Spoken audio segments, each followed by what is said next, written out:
So, we'll be honest, we've been fairly critical of Carlos Sainz's reluctance to put pen to paper over the past few weeks. Seeing more and more drivers linked with the seats that he could fill has made us pretty nervous for the guy, given the option if all the available seats are suddenly snatched up is basically facing oblivion. However, a recent interview has completely changed our perspective on the whole Carlos Sainz saga, and if the claims do come to fruition, it could entirely flip the driver market on its head and potentially ruin the careers of some other drivers. Clearly, this is something that everyone has likely come to expect, as your standard silly season often throws up a few surprises, so in the year of the silliest silly season, we really should have seen yet another cataclysmic twist in the driver market coming, and it could give Carlos Sainz the drive that he feels he deserves, while also being big trouble for multiple drivers on the grid, no matter which way he decides to go.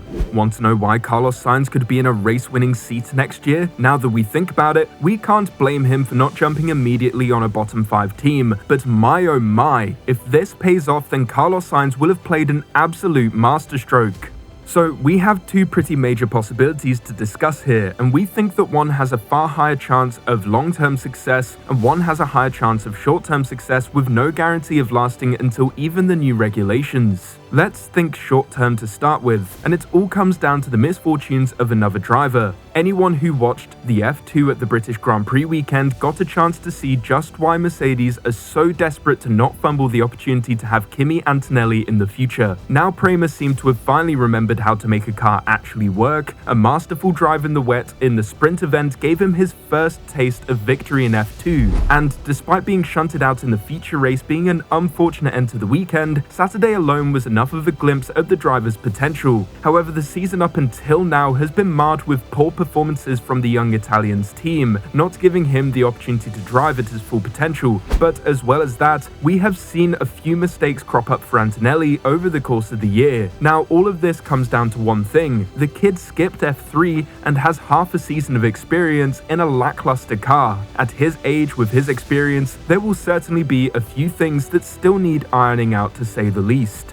Everyone at Mercedes backs him, the driver leaving Mercedes backs him, and the team's boss sees reflections of him in the outgoing 7-time world champion, as Toto Wolff had this to say about the Mercedes junior driver. F2 is so difficult this year because the car, you can see that him and Oliver Behrman are struggling a lot with the car, and he isn't happy with his driving and not having the pace in the race. But seeing him on Saturday walking over the water at times 2 seconds quicker than everybody else, you can see the talent and the ability and the potential that the young guy has. Winning that race, I think, took a lot of weight off of his shoulders.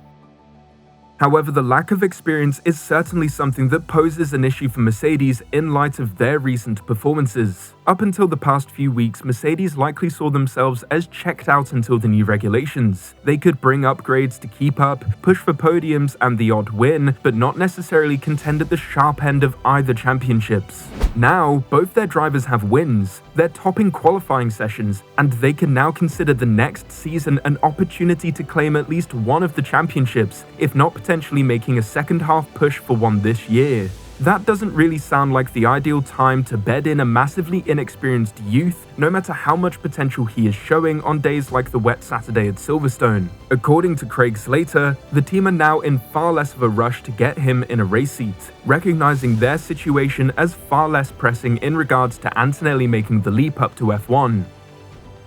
Mercedes want to take their time with Antonelli now. He had a better weekend, won the sprint race in F2 at Silverstone, but they want to wait on that.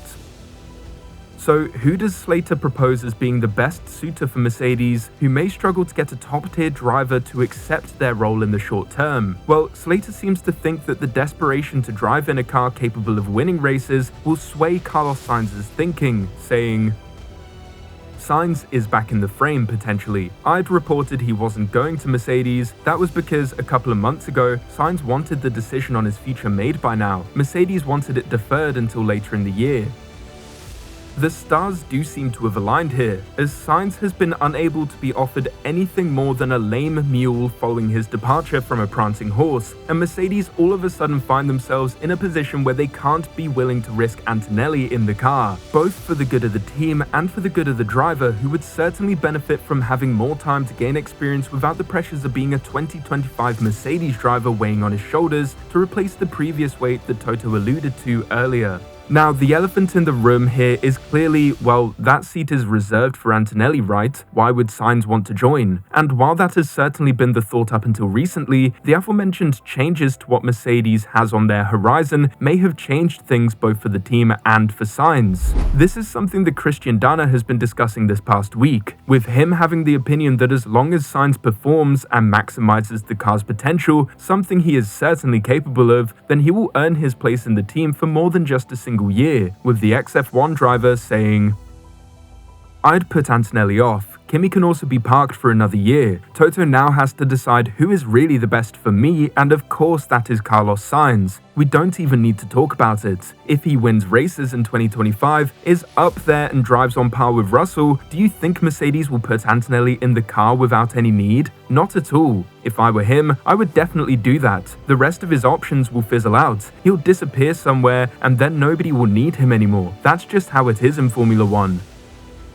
So, Sainz to Mercedes sounds perfect, right? Well, not quite. Even with all of these amazing ideas and circumstances that are lining up, there is no guarantee for something Sainz wants more than anything else and potentially more than wins in the short term, and that's a long-term spot to spend his prime years in, which Sainz specified as being the next 4 years. If Antonelli was to win the F2 Championship next year, which is a fairly big if, but with a Prema team firing on all cylinders and a fresh start is certainly possible, then Mercedes will not want to risk losing him due to not having a race seat ready. While yes, Williams could be a possibility a la George Russell, if Williams have locked down both drivers for their own long-term project, which James Vowles has certainly made clear is an integral part to the team making a charge up the championships in future years, then that firmly closes the door on any kind of junior driver placement for Mercedes. This is why we said at the start of the video that this is a short-term option, because while it could certainly pan out for multiple years, the shadow that Antonelli's potential casts over that race seat will remain, and Toto has made it very clear that he is willing to do pretty much whatever it takes to get him in the team,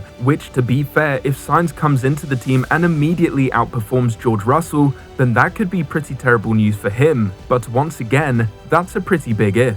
There is, as we alluded to earlier in the video, a second option, and it gives the opportunity for Sainz to trade in the prancing horse for a Mustang. I know, a Ford pun was the best thing I could come up with. That's right, Craig Slater has also said that Sainz could be an option for Red Bull, who still have a pretty large conundrum on their hands, and all drivers involved in that conundrum could see their futures ruined by the introduction of the Spanish driver. The conundrum that faces Red Bull is as follows. Stay with a driver who has been outscored by the Haas of Nico Hülkenberg in recent races, promote a driver who just doesn't seem to be capable of recapturing his potential from earlier in his career, or take a punt on a junior based on a 5-race sub-performance in the junior team. Now, while we certainly have an option that we would prefer out of these, none of them come close to the possibility of an ex-Red Bull junior who is now a multiple-time race winner with experience at a close rival, coming in and maintaining a fight at the top of the constructors, something which is all important to the team boss Christian Horner. The main issue with this is the possibility for egos to collide. The obvious is having two confident drivers who will see themselves as championship contenders, something Red Bull really has never been capable of handling in the past. However, there is something far less front of house, something which could stop negotiations before they even start. For those who weren't around during Max and Carlos being teammates at Toro Rosso, it's safe to say that their dads weren't the best of friends. Both are massive egos themselves that hold pretty big influence while their sons are at their respective teams, and Red Bull are not doing a good job of keeping Jos in check as it is, never mind introducing another hothead father willing to do whatever it takes for their son to win into the team. I think we can come to the conclusion then that Red Bull, while potentially an option with less pressure from underneath, is a massively unstable option for its own reasons. If we were Carlos, we'd back ourselves to keep Antonelli out of the team for as long as possible, and if not Antonelli, prove that you are the man that he should be partnered with. We'd love to hear what you think about this. Let us know in the comments below, where do you think Carlos should end up if it was the option between these two teams? We know that he could still end up at Alpine or out of the sport entirely, but if you were to choose between one of these, which color overalls would you like to see him wearing next season? Thank you for watching.